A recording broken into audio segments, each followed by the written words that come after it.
Ang taktika po kasi talaga magke-create yan ng panic or dapat minamadali ka. No? Ibig sabihin, na-aksidente yung kapatid mo, na-aksidente yung nanay mo, or yung account mo sa opisina na hack. Lahat po to merong signs of trying to make you respond immediately to a situation na hindi naman dapat nangyayari.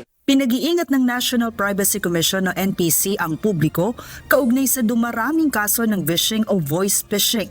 Ayon kay NPC Deputy Commissioner Jose Bellarmino III, ang phishing ay isang uri ng social engineering kung saan ginagamit ng mga scammer ang takot at pagmamadali upang makuha ang personal na impormasyon ng isang tao. Pinayuhan ito ang publiko na huwag agad maniniwala sa anumang banta o emergency na sasabihin sa kanila sa telepono at laging i-verify ang impormasyon bago magbigay ng anumang detalye. Lagi pong sinasabi ng NPC sa ating mga data subjects na maingat po tayo sa pagbigay ng ating mga detalye. No?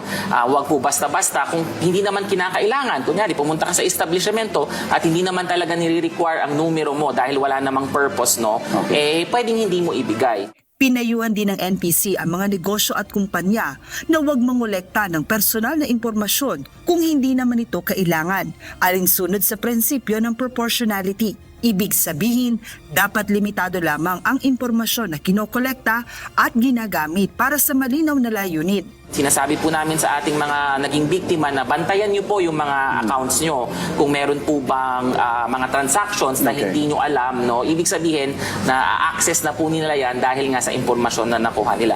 Hinimok din ni Bellarmino ang mga biktima ng phishing na agad i-report ang insidente sa NPC at maging maingat sa mga tawag mula sa mga hindi kilalang numero. Bili ng mga otoridad, huwag ibibigay ang OTP, password, bank details o anumang sensitibong impormasyon sa telepono at laging tiyaking lihitimo ang pinagkukunan ng tawag bago umaksyon. Ngayong holiday season, nananawagan ng NPC sa publiko na manatiling alerto laban sa phishing at iba pang uri ng fraud. Gamitin ang tamang hakbang upang maprotektahan ang kanilang personal na impormasyon laban sa pang-aabuso. Joanano, UNTV News and Rescue.